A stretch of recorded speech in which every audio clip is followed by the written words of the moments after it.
Telugu Desam party Congress DNA ఎప్పుడు దగ్గరికి రాదండి. ఆయన వెళ్తే వెళ్ళాడేమో కానీ అది ఖచ్చితంగా చెప్తారు. కానీ వెళ్ళాడుగా చంద్రబాబు గత 2019లో కాంగ్రెస్ తోటి పోటీ చేశాడు కలిసి. కానీ కార్యకర్తలు హర్షించలేదు కదా. హర్షించారు, ఆయనకి అదేం లేదు. ఇప్పుడు బీజేపీని కార్యకర్తలు హర్షించారా? లేదు. మరి జాయిన్ అయిపోలే. ఆయన ఎంతగా మోడీని ఎంతగా తిట్టాడు. ఆయన ఒక టెర్రరిస్ట్ అన్నాడు. ఆయన అసలు ఈ దేశంలోనే ఉండడానికి పనికిరాడు అన్నాడు. ఆయన కన్నా నా కార్యకర్త బెటర్ అన్నాడు.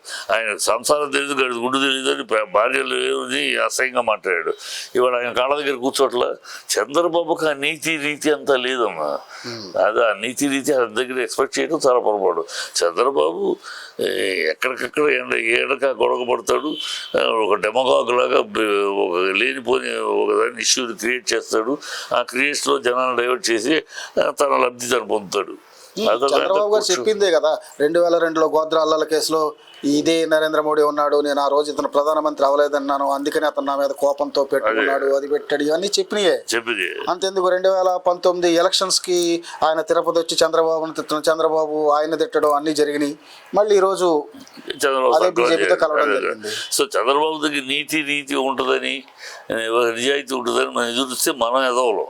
ఆయన ఉండవు అంతే, అలాగే ఉంటాడు, అతను అలాగే చేస్తాడు అంతే. అది రాజకీయం అంతే, క్షుద్ర రాజకీయాలు అంతే అని, వెన్నుపోటు రాజకీయాలు, యూటర్న్ రాజకీయాలు, హేయమైన రాజకీయాలు ఆయన అంతే. ఆయన డిఎన్ఏ అంతే. అది మరి పవన్ కళ్యాణ్ గారు మొదటి నుంచి మోడీతోటే ఉన్నారుగా, ఈయన మీద మీ అభిప్రాయం? ఎక్కడ ఉన్నాడు పవన్? మధ్యలో వెళ్ళిపోలేదు. జనసేనలో కూడా పార్టీ చేయాలి. జనసేన కూకట్పల్లి నియోజకవర్గం పార్టీ కాదు, మధ్యలో పాసిపోయిన లడ్డూలు ఎవలా, మధ్యలో పాసిపోయిన లడ్డూలు బీజేపీ విమర్శించలా, మధ్యలో బీజేపీతో జతకట్టం ఈ జనంలో జరగదని వాగ్దానాన్ని ప్రగల్భాలు పలకలా. ఇవన్నీ జనాలు మర్చిపోతారా? ఇదే చంద్రబాబుని, లోకేష్ని సిగ్గుందా, శరముందా, మానముందా, అభిమానుందా, రోషముందా, పౌరుషముందా, నా తల్లిని అవమానిస్తారా, నా పౌరుషం ఏంటో చూపిస్తాను, మీలాంటి అవినీతి పార్టీ మరొకటి ఉందని మాట్లాడిన వాడు ఇవాళ మరి పవన్ అదే నోటితోటి పవన్ చంద్రబాబు గ్రేట్,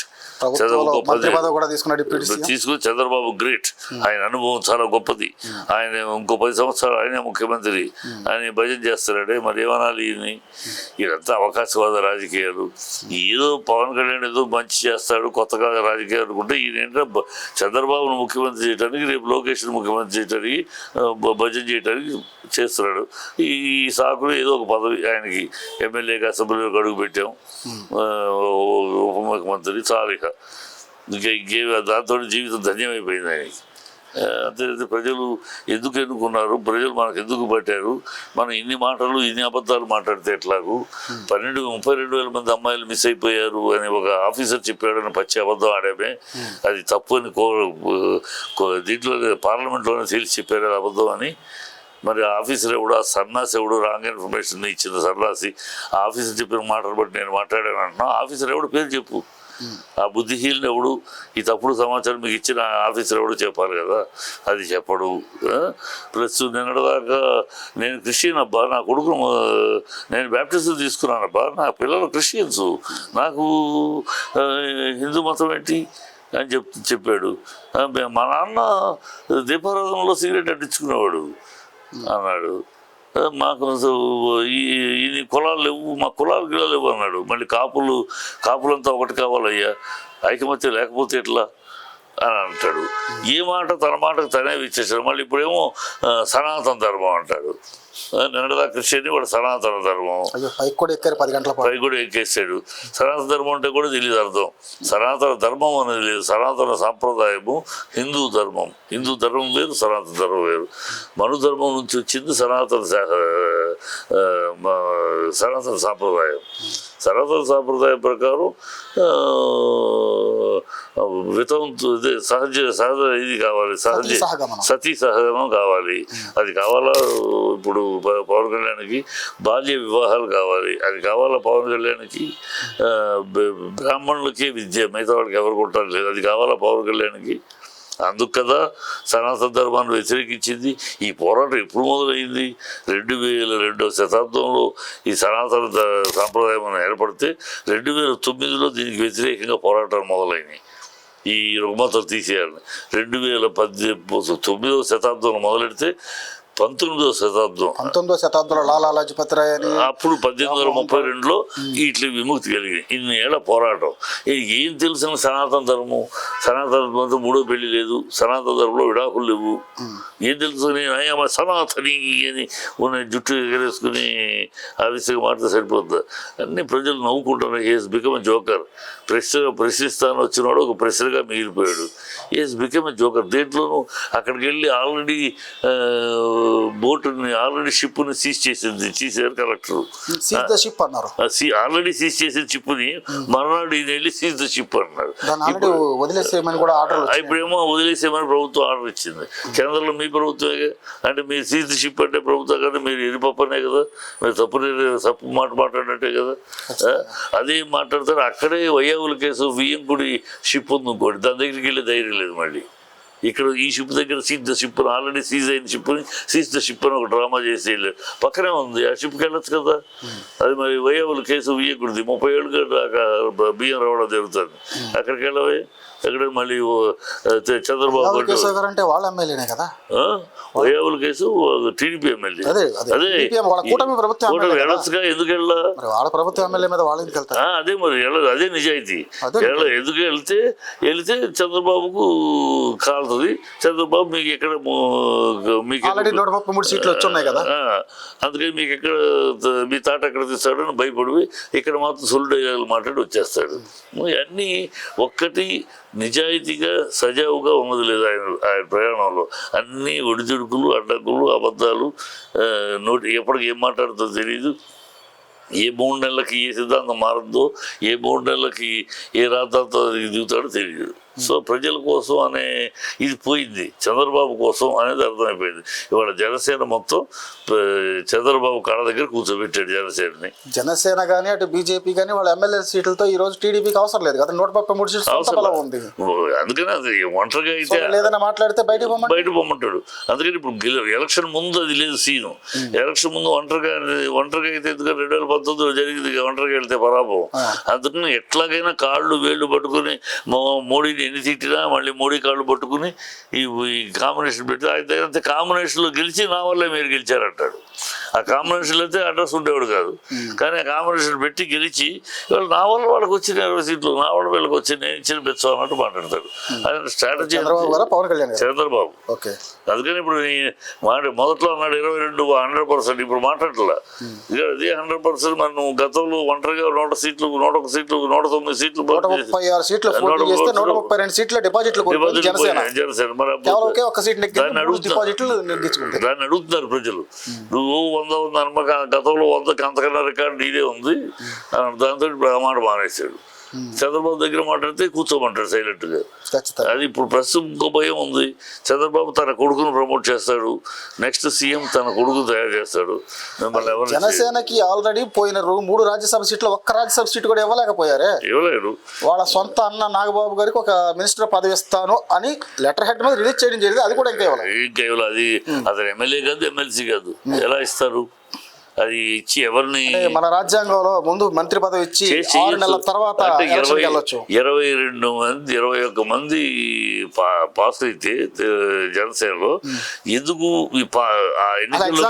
మినిస్టర్ పదవి ఇస్తారా అని. మిగతా వాళ్ళందరూ ఎరుపప్పుల వాళ్ళందరూ కష్టపడి గెలిచారు కదా. రాజకీయంలో ఒకటి స్వార్థం, 2 అనుయాయులు, అన్నదమ్ములు. 4 నాకు కులం లేదు మతం లేదు అంటావు.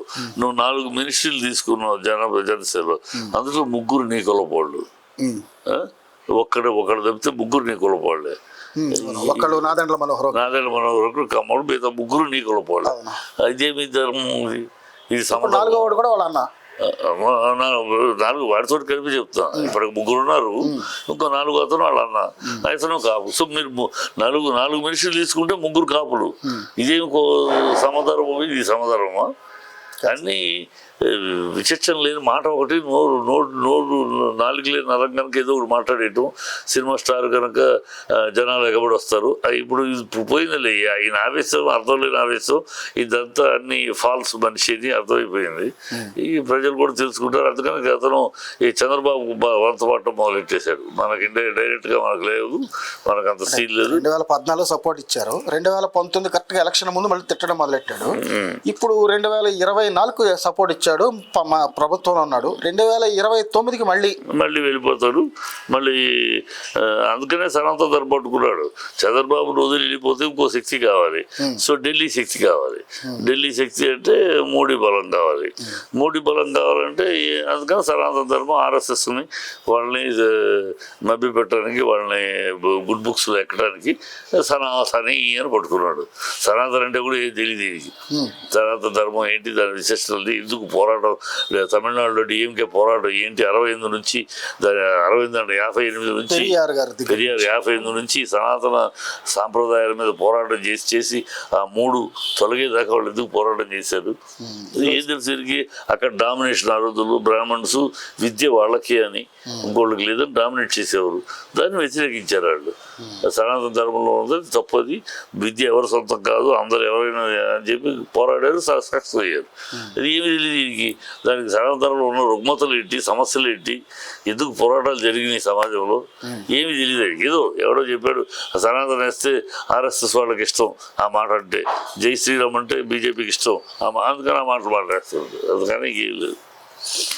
చాలా మంది అంటుంటారు పవన్ కళ్యాణ్ గారి కాళ్ళు గోదావరి గడప దాటం, కానీ మాటలు మాత్రం కోటలు దాటుతాయని. అంతే, మాటలు మాత్రం ఆవేశం చిచ్చుకుని మాట్లాడతాడు. ఆలోచన లేని ఆవేశం, ఆలోచన లేని ఆవేశం అనేది అనర్థం. దేనికి పని కాదు. ఆవేశం ఏదో ఎందుకు ఊగిపోతాడు, ఒకసారి కళ్ళు తాగిన కోతిలాగా ఊగిపోతాడు గమ్ముకొని స్టేజ్ మీద. ఏది ఊగుతాడో తెలియదు, బీపీ ఉందో ఏముందో కానీ.